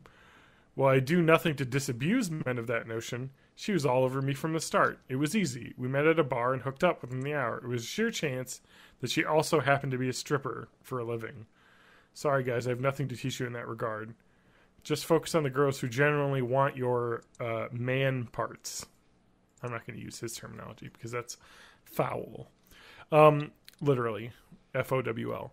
But, I mean, his point is saying you're not going to pick up a stripper at a strip club. You just have to randomly meet them out at a bar. As a general rule, don't try to pick up anybody that's working. Yeah. You know? Don't hit on a bartender because they're kind of busy right now. Yeah, and they're not nice to you because they like you. They're nice to you because they like your money. What strikes me the most about banging, plating, and later dating Jasmine is how downright ordinary it is. Yeah, it's almost like she's a person. Strippers possess an aura of unattainability, which I suspect is what makes them so attractive. But take away the sexy outfits, the makeup, the flattering stage light, they're no different than any other chick. The same can be said for most girls. How many actually look hot without the smorgasbord of beauty and fashion products? Of course, there's the usual chorus of guys warning against getting involved with strippers because they're crazy. You'll get beat up by pimps, catch STDs, and suffer other misfortunes. True, many strippers are indeed trailer park trash. But these guys are talking out of their asses. Oh, here we go. Let's talk up his friends with benefit now. Jasmine herself is a student at a top 30 U.S. university. Love it. Top 30. That's a real definition, I'm sure. No tattoos, no weird piercings. What's wrong with tattoos? Or weird piercings. Doesn't drink or do drugs. A rare girl that actually has hobbies outside of Netflix, eating food, and partying. She has a good relationship with her dad, although the man is unfortunately one of the biggest beta males I've ever met. Love it. Dunk on the dad. Also, he's met her dad, and they're still friends with benefits? Okay. He's dating this girl. He thinks he's plating this girl, but this is literally probably the only plate he's spinning right now. The grand scheme of things, she's less fucked up than other girls I've met. Hell, if she wasn't a stripper, I might have considered an exclusive relationship with her. I love it. But, she's great. But she's a stripper, so obviously it's not going to be exclusive. Like, yeah, okay. Dude, you're just being a dick at this point. And that's the scary part. Had she not told me, I might have never known that she was a stripper. Because I would have never asked her about herself or the things she does with her time. Yeah. In the year Jasmine and I have been seeing each other, we've never had an argument, not once. She knows I wouldn't tolerate it. Oh, yeah, of course. Yeah, no, she just probably is, you're one of many guys, I'm assuming, that she's with. She's doing the same thing to you, bro. She's doing the plating. Yeah, exactly. Even though I'm sure she's on the stripper chat Twitter. What would the pill color be for that? The pink pill, the purple pill? There's got to be a pink pill, right? Yeah, right? She's just saying, like, oh, I got this one guy who thinks he's like the boss of me, but, I just hook up with him when I'm bored. He met my family because I had him come out and help me move some furniture. Like, totally got him to work for free. What a douche. In the year Jasmine and I have been seeing each other, we never had an argument, not once. She knows I wouldn't tolerate it. Even though I've never outright said it, she sometimes flashes irritation at the fact that I still bang other girls. Yeah, of course. But she's largely come to accept things on my terms, at least for now. I suspect she occasionally sees other guys. Yes, she definitely does. But after a few weeks, she dumps them and comes back to me. And yes, she's absolutely amazing in bed. Nobody asked you that. Hope that clears up some questions and misconceptions. Don't believe everything you read in the media. And don't believe that cute little college girl who comes off as shy and innocent. She may be a real stripper. Well, that was a lot of information. That's what I saw that this was a top post in the Red Pill like a week ago. So do you think that was like a fan fiction? Probably. I mean, it's just a nightmare. You don't want to know what I found when I searched for the pink pill. What's the pink pill? I didn't find the pink pill, but it gave me some other stuff. Well, one of them was cool, which is the blue pill, which is a complete satire of the red pill. Okay. Yeah, I've been there. But then I found the exchange pill. What the which I have a feeling has to do with something. Yeah, it's what I thought. It is definitely a not safe for work thing, but it's it's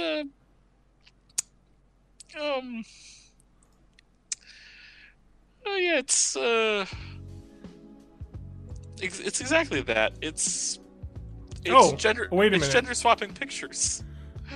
Don't worry. There is. Let's talk about Reddit.com r/redpillwomen. It's a real one. There's a Vice article about this. I remember we read Femcells a while ago. Is it basically the same thing? So this is basically Red Pill Women is basically like feminism in a different way, if that makes sense. This is an anti-feminist community. Okay. But also, I'm just saying, many of the articles and things they're talking about are extremely, like, this entire community is feminism. Because it's just a bunch of women getting together, giving suggestions on how to make their lives better. So it's feminism for people that hate feminism? Yeah, it's literally feminism, but they don't call it that, even though that's what it is. Like, literally, like, one of these first things is recovering from trauma using feminine energy. That doesn't sound feminist at all to me. No, of course. But, of course clearly not. Like, it's just, don't call it feminism, but, we believe in strong women. Like, wait. Yeah, so, no. It's just, this is not, purple pill debate. Oh, God. Was I right with my guess? I'm guessing purple pill is somebody that's like, well, hey, let's meet in the middle and be reasonable about this. There's also red pill wives, which I think is oh, guys, I found it. The purple pill. The purple pill is Nexium. Oh, Omeprazole. Isn't Nexium that cult that the girl from Smallville was in charge of? No, Nexium is esomeprazole magnesium. It's a heartburn pill. I'm pretty sure it's also a cult. No, the purple pill is the state of consciousness between the red pill and the blue pill. So, like, where most of humanity is? Yeah, like normal people. You don't have to come up with these, like, terms, people. You can just live your life. You don't have to give fucking labels to everything. This red pill women thing is pretty insane. Like, because it's like, it's so feminist. Like, it's just like, you guys got any advice for, I just got divorced, I'm, worried about what to do. Can any other women have any, women supporting other women? Like, but it's not feminist. Okay. Anyway. That's weird. I wonder if they're like, if they are conservative leaning and they see the feminism label as too liberal or something. I don't know, man. People are fucking stupid. Yeah, I don't know. The Yes, groups I say know. feminists are liberal, so Don't join this any is- groups except for our Discord. YOLO420.com/born in the 80s, all lowercase. Please spell the whole thing out. I just did. All groups eventually turn into weird cults. And we're no Like our different. Discord. Yeah. So have we run out of steam? I say that as a bunch of my other Discords are posting trap versions of a whole bunch of just like kids songs. Oh, I love it. Can you put a link on the Discord of that? Yeah, can you link that Discord to our Discord? All right, guys, I got Yo, this. dog, I heard you like Discords. Here, so the Red Pill Women's a lot of dating advice.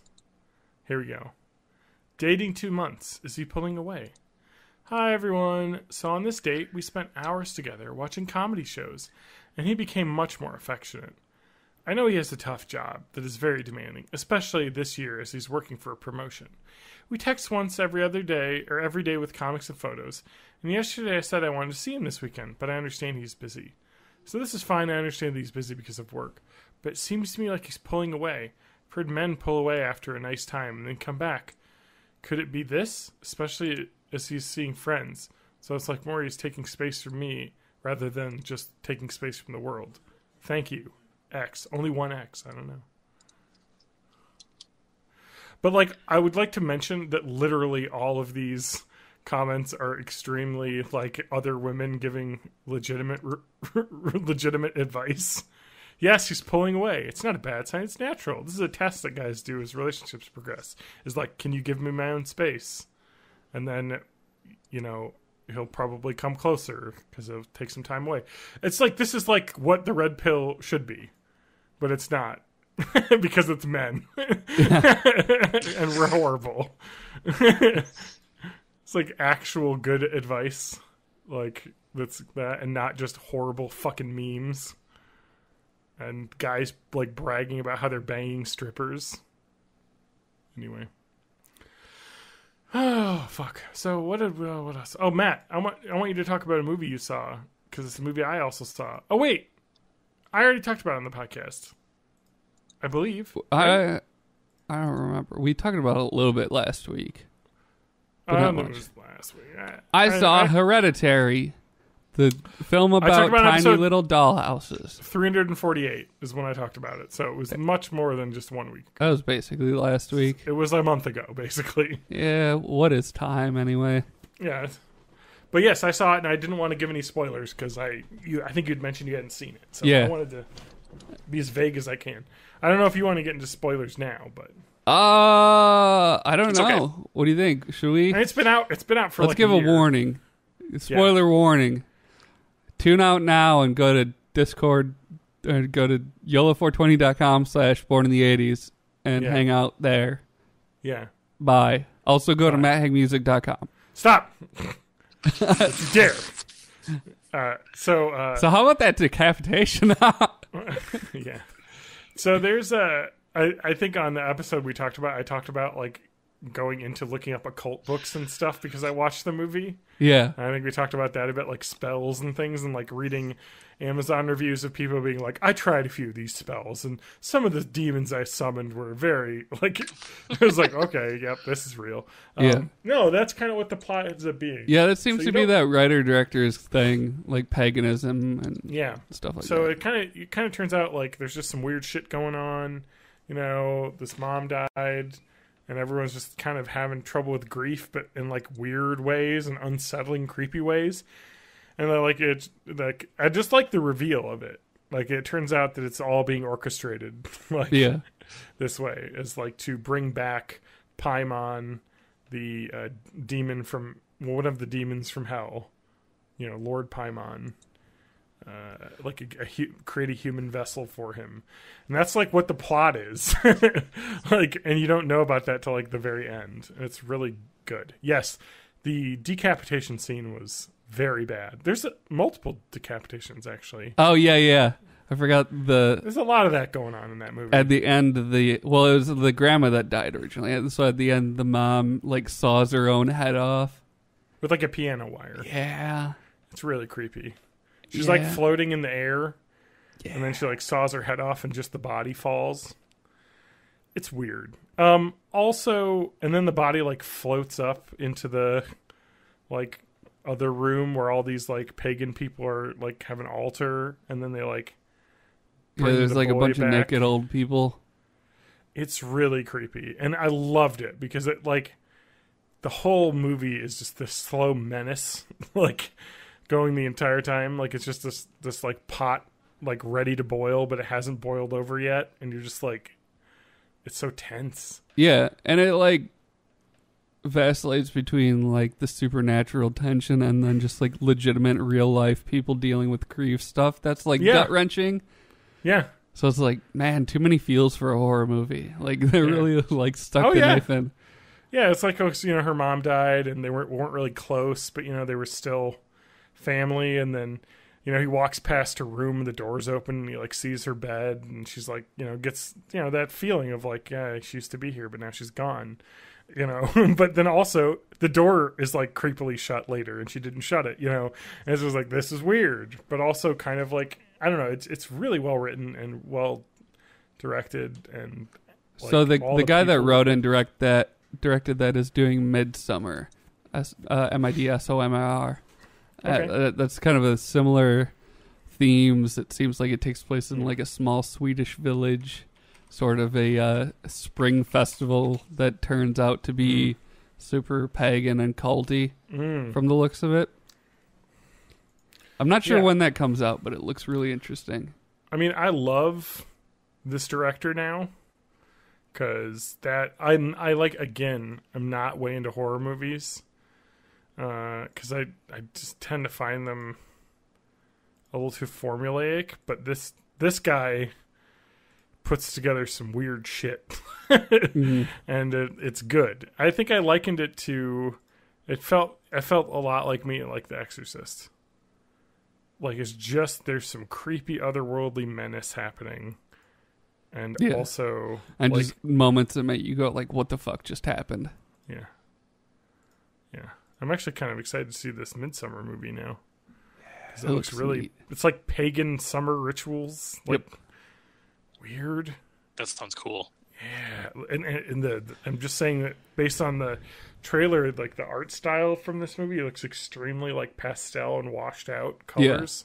Like heavy white balance. Everybody's like Swedish and blonde. And then there's like one black dude in the trailer and it's like, oh, it's not going to be a good time for you. Oh, like, no. I think that the guy in the trailer, I just need to pause it again. But I think that's the guy from The Good Place. It looked like William Jackson Harper. It is. Yeah, I'm looking at the cast list. He's awesome. If you haven't watched The Good Place, also you should watch that. Matt, you need to watch The Good Place. I'll watch The Good Place. It's very positive and good. But I'm excited he's in this because I love him as an actor. And this looks like The Wicker Man, but not terrible, hopefully. Yeah. Because The Wicker Man's kind of the same way, where it's like this pagan thing going on. You don't find out till the end. And from the trailer, it seems like there's a group of people that are just like, yeah, let's go to this cool spring festival. And they'll be kind of just like thrown into the deep end from that. Of this crazy thing? Yeah. Once every 9 years, it says. Yeah, this looks good. Oh, I'm excited. I'm not into horror movies, like, because I don't know. You'll get there. Well, horror movies have, like, the problem with horror movies is that there's just so many bad ones. There's so many of them, and like 90% of them are bad. Because if you're a shitty filmmaker, you're probably a horror fan. Like, I think the best way to describe horror movies is that some people, like my wife, just like watching horror movies because they like the genre. You know what I mean? Like, that's just like, I like the genre. Me, I don't like love the genre. I like really good horror movies. You know what I mean? So it has to be a good one, and then I like it. Yeah, it's a different thing for like horror genre versus actual good movies that have horror or supernatural elements in it. Like I almost put like Let the Right One into that category of like good movie that has supernatural horror elements in it. Oh my god! Speaking of good movie that has supernatural horror elements, I watched the movie Us. Oh god, I'm hoping to see that soon. Not yesterday, it was Saturday night. It's really good. I was kind of worried because I read some reviews, like the AV Club reviews, like, oh, it's not as good as this as Get Out. It's really good. Like it's a very different type of movie, where it's not like an allegory thing. It's just like a straight up horror movie that just stars a black family, but it's really good. Like it's the type of horror movies I like the thriller.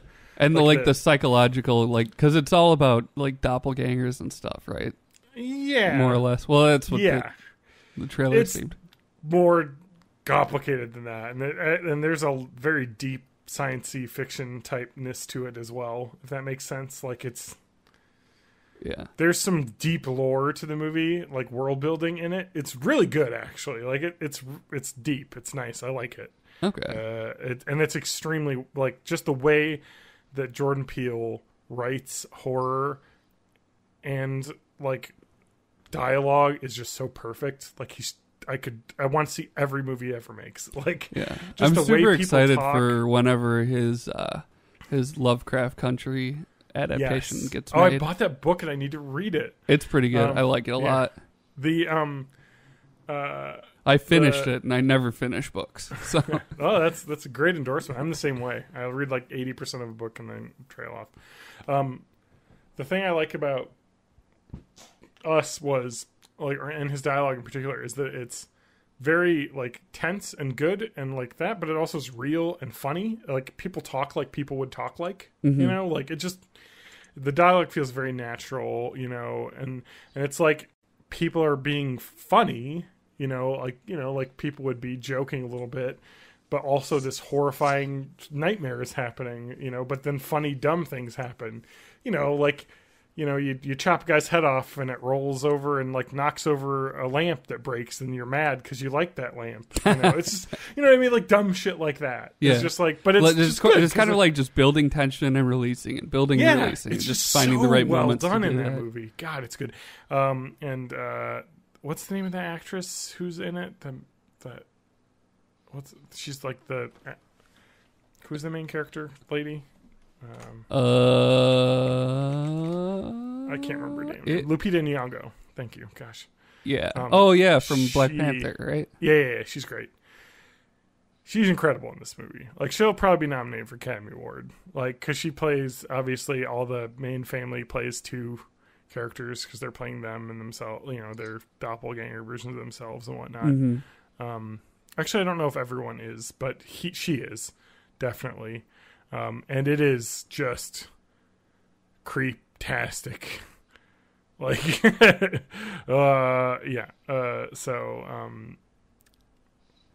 her character is just unsettling. Like the doppelganger version. It's a must see. Is it a must see in the theater? I could talk about that too. So seeing Us in the theater was one of the worst theater experiences I've ever had. Okay. I saw it at the Sun Prairie multiplex cinema there that they have now. It was very distracting in the movie theater based on the people that were there. I think I've said this before, and I'll say it again. When they added bars to movie theaters, they ruined movies because... no, they made them so much better. No. So the people, like the couple in front of us, are, getting hammered on $6 Bud Lights and are talking audibly throughout the entire movie about what's happening on screen, with no common decency and thought people around them. Just dumb shit. Like repeating lines and whatnot. And just like, shut the fuck up. Like, we're in a goddamn movie. Like, the common decency to whisper to your partner. So the movie started up on time, and the thing was sold out, but there were still empty seats around. There was some confusion happening with a couple who was seated near the front. They had like a usher in who was like showing them seats with like a flashlight during like the trailers, and they were talking. I don't know, some sort of argument happened. Anyway, movie starts. Like 30 seconds in, this couple goes from their seats and sits to some empty seats next to my wife, who are sold. The seats are sold because the thing is fucking sold out. But there's no one there at the start. I mean, so obviously they were like doing the sporting game thing of, hey, let's jump to some better seats once the game starts because, they didn't show up. But like usually you wait more than like 30 seconds of the movie starting. And so, a good 30 minutes into the movie, the people that are supposed to sit there finally show up. There's confusion. The two people, in the middle of the movie, standing in front of me, this group of people who are like, oh, these are our seats. And these people are like, oh, sorry. And then they get up and leave back to their fucking front row seats they should have stayed in. And this like group of like teenish girls, I'm assuming over 17 since it's rated R, I think. There was one F-bomb. There's a lot of violence in this movie, so I have to imagine it's rated R. Yeah, so they do that. These teens sit down, and this fucking... I gotta describe him as a Trump guy. I mean, the only way I can describe him. He's bald, or balding, white hair, kind of short, stocky guy. Yeah. Gets up, leaves. So there's just people getting up and sitting down constantly in front of me. It's like there's not enough walls in this movie. And so he goes, and then the usher comes back and talks to the people next to my wife about turning their cell phones off. And then the guy comes back, and so like how they like seats now have like the little like recliney thing, so you like get your legs up and whatnot. So there's not a lot of space to walk, and this is bad for me because I'm tall. So I'm like my feet hang way over. Like I basically have to like pull the seat in for people to walk past me. So this guy, it's very dark because we're in a horror movie, and it's already like 30 minutes in, and the guy like hastily goes out, like clearly in a huff to get the guy, and comes back. The guy talks to them, and then he like hastily is trying to get back to a seat in a huff and fucking trips and falls into everyone. And then everyone's like, are you okay? Like, what's going on?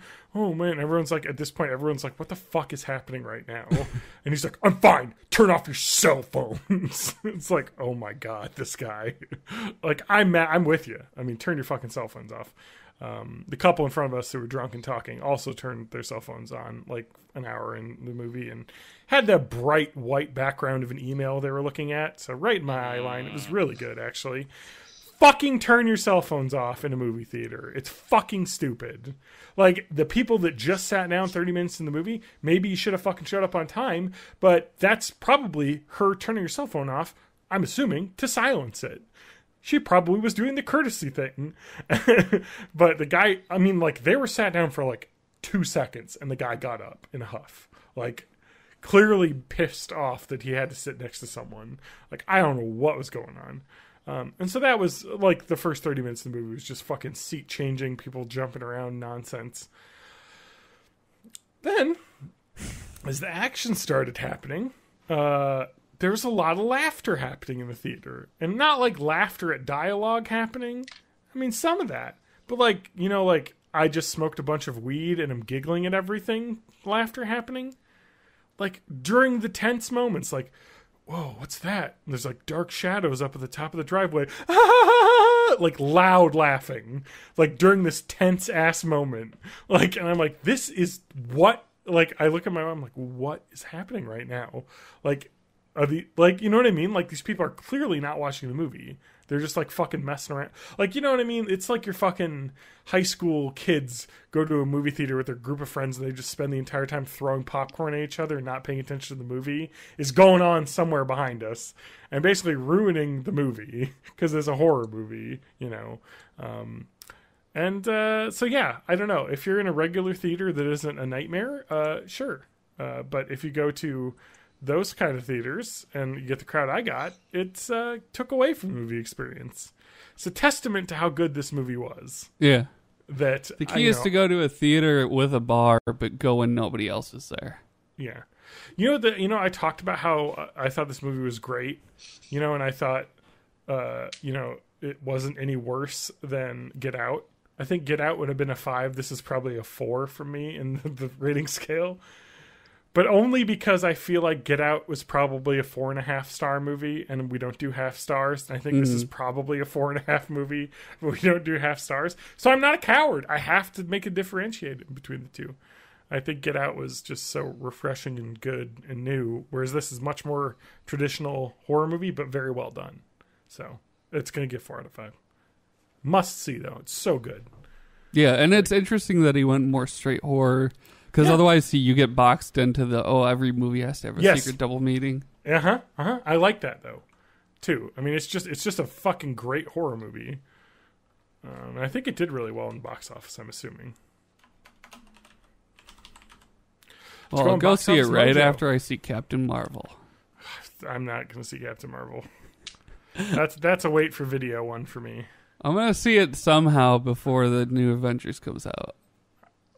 That's like in 2 weeks, man. Oh, shit. Oh, wow. The weekend box office, Us is not even in the top 3. Gotta be. It did make $152 million, and I think it cost 20, so did pretty well.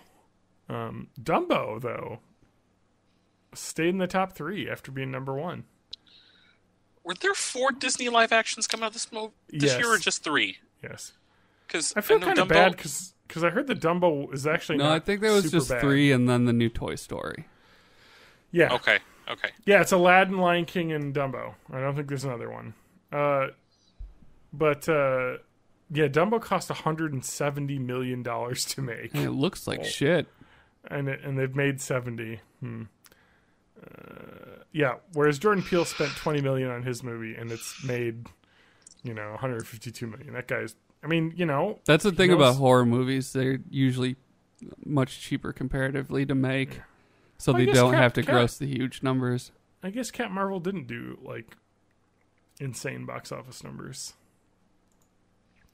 For some reason, I thought it did, insane. It did really good. I mean, it made, $400,000 or $400 million domestically, but I for some reason thought it was because I think Wonder Woman made way more money. No, Wonder Woman made about the same, $415 million. Hunger Games made more money for a female lead, and Star Wars made more money for a female lead than The Force Awakens. Well, yeah, it's Star Wars though. Wow, I didn't realize the drop off between Force Awakens and Last Jedi was so stark. The Force Awakens had almost... I just want to make sure I'm getting... Almost $1 billion box office lifetime gross. Star Wars Last Jedi was $600 million. Wow. Huh. It's a 40% drop. Yeah. I think that was better movie. Part of that you can chalk up to we went so long without a Star Wars movie, and then we had The Force Awakens and Rogue One, and then we had 3 fucking Star Wars movies. Because I know by the time The Last Jedi came out, I was like, I don't have to pre-order. I'll get there eventually. Yeah, exactly.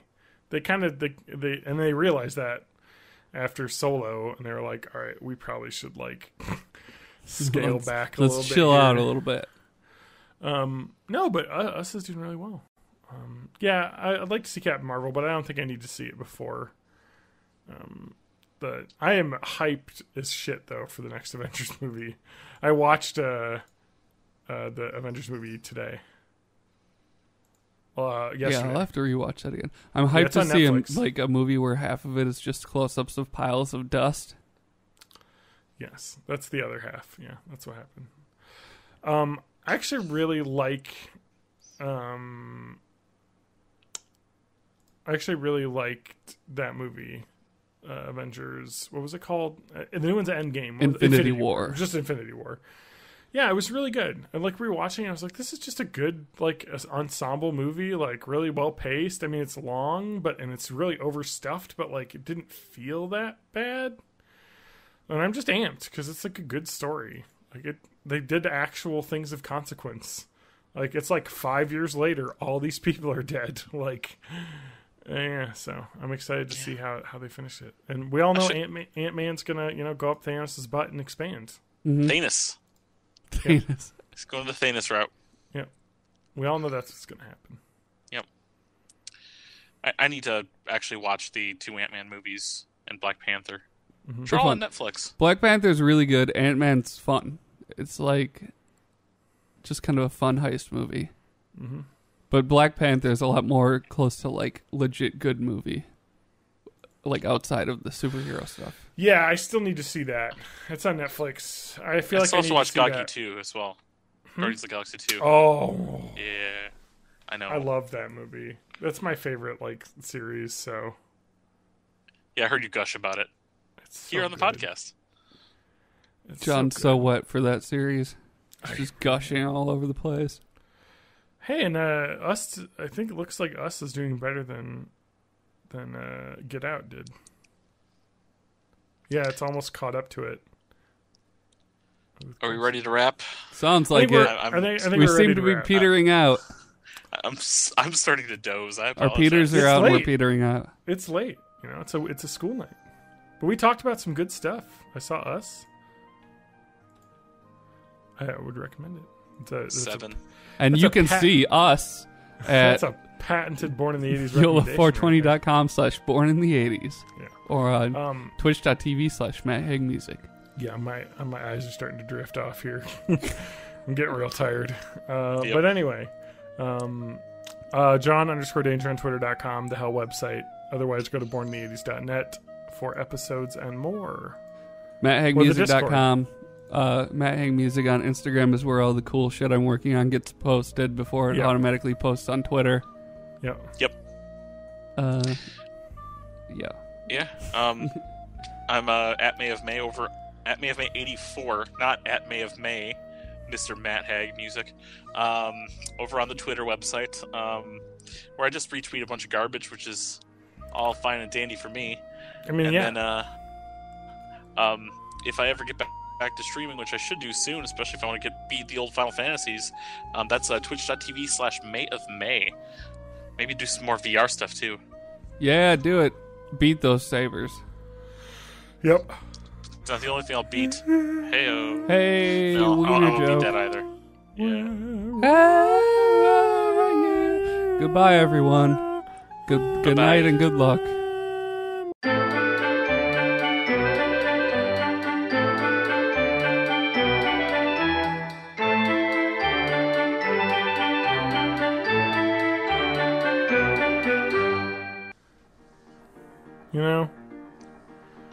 It's fascinating. Like, I feel like this person would be a serial killer of Disney princesses. Oh, that's cool. But, like, that's not like a real thing. John, did you want to do a WrestleMania breakdown at all during this? Or I don't really care. No, really? Okay. I don't think anyone cares. Nobody cares. Nobody cares. It was Lance alright. listen to us? I mean, I don't think so. And he would have watched it anyway. I don't think so. Oh, he doesn't do wrestling. I don't know what that man does anymore with his life. Lance, go ahead and email me at the email not specified here. He messaged me that he wanted to get a microphone and webcam so he could do chats.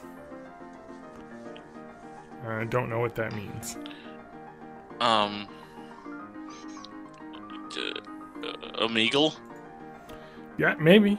Sure, I don't know. Is that service still going? No, I think he wants to just post videos of him ranting about stuff on Twitter. Okay, that's cool. I'm like 90% sure that's what that is. It's very on brand for Lance. Yeah. Lance, what grinds your gears? Grinder.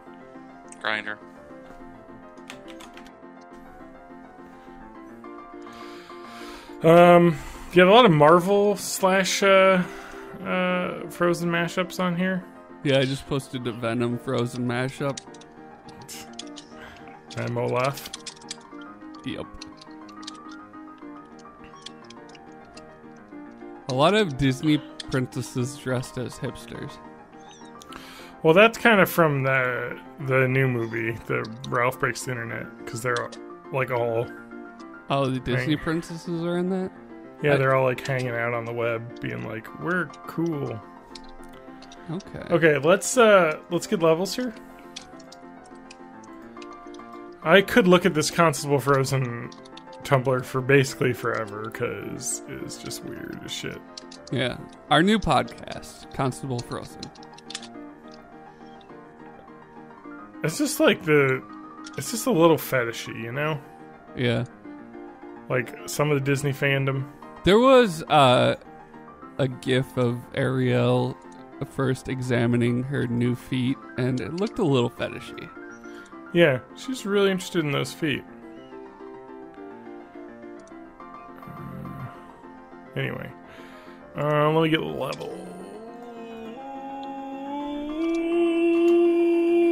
Oops, I didn't do that right. All right. Delete this. I have to open up Twitch first. How do I get to Twitch? I still don't understand how Twitch works. Twitch.tv /party. /420 YOLO. YOLO420pinksparkles.com. Alright, let me listen. Oh god. Okay, I had to burp. Did you die? Alright, are you guys ready? Yeah. This is John talking. Matt, go. Hey, it's your boy, Matt. And I'm posting this to all the places. That's good, we need places. Hey Matt, can you turn your volume up a little bit? Yeah. How's this? Tech. Yeah. Matt, go, talk. How am I? I am John. Oh, I'm sorry. I'm too loud, I think. Okay.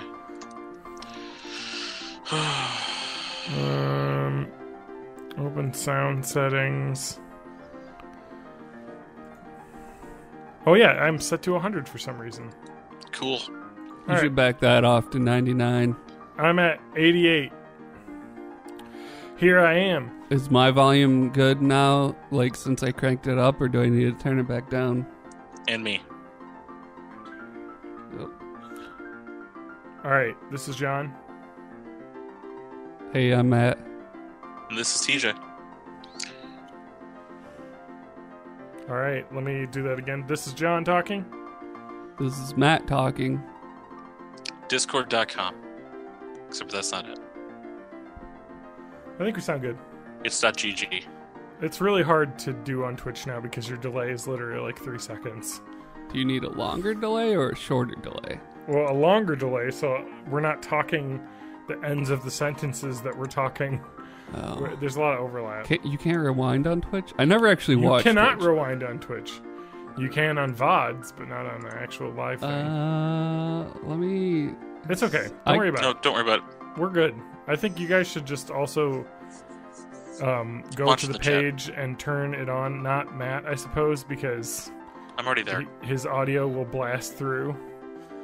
Because I think he's pulling his desktop audio as well. Yeah. I've got it double muted. I've got the stream muted, and I've got my computer muted, so we're fine. Is there can I add a manual delay in OBS? Yeah. For future Yes, reference, if we want to do it like just for the sound check and then turn it off. Yeah. I don't know if you can switch that midstream, but I think you can.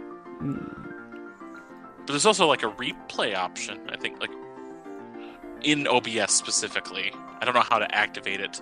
Because OBS has a lot of features I don't touch. Let's not worry about it, guys. Yeah. I think we sound pretty good for today. Okay. That's cool. I think we sound great.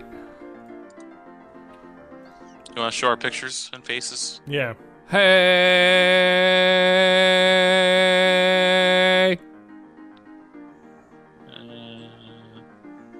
Hey, That's me. how's it going? I can wear glasses today if I want. You good? I've got these glasses. These are Gunners. Gunner Optics? Yeah. You gonna do some FPSing? Yeah. Do some Yeah. fast play. Alright, let's do a stream silence. delay count. Go! 4 seconds. That's actually good. But just not for sound checks, I guess. It's great. It wouldn't be so bad if Twitch was tuned lower than what I'm hearing out of the Hangout. Well, it's just like, it's crazy that Twitch doesn't have a rewind feature, because you can do that on YouTube live streams. Mm-hmm. And it'll just keep playing from wherever you rewind to.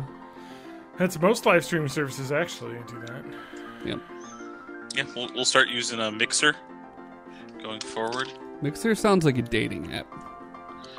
Yeah, it really does, actually. Except there is an E in it. They didn't drop any vowels.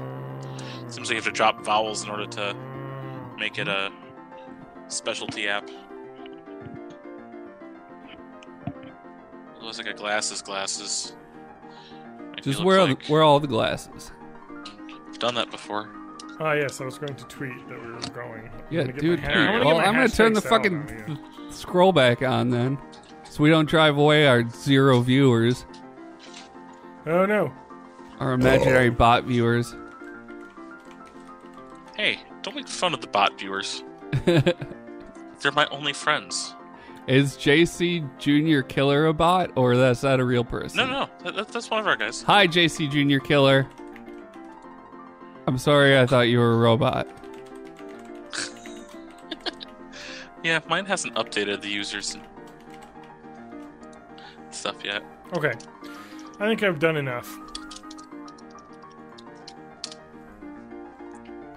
I'm just going to play Call of Duty Black Ops. I really wish I could stream that. I wish you could do anything. The thing I have broken keys off of this keyboard now. They go back on pretty easy. I have gifted a subscription. Anyway, stop. Let's Hold get on. ready, boys. There we go. I forgot to click complete purchase. Why would you spend money on yourself? Because it's the only subscriptions I get, TJ. Sorry. Oh, I could subscribe free for Twitch Prime. I gotta say that for TJ though. Yeah. When is TJ? Have you gotten money from that yet? No, I haven't quite hit that. I mean, I have to do the math myself, but I want to say I'm at least halfway there, if not further. Woo! Anyway, I subscribe to TJ again. Oh, thanks for the sub. Subs get Snapchat. I like that your recent highlights and uploads are from 2 years ago, and 4 years ago, and 5 years ago. I haven't done any highlights. No one else has done any clipping. Uh-huh. Oh, you can do that yourself, man. Anyway, I'm gonna get started if we're ready. Do it. Ready? Yeah. Yeah, you want to take the starting soon off? It's off. Okay. It's just a stream delay. All It's right. clearly on. 1,000, 2. Okay, you weren't lying. It's off now. All right.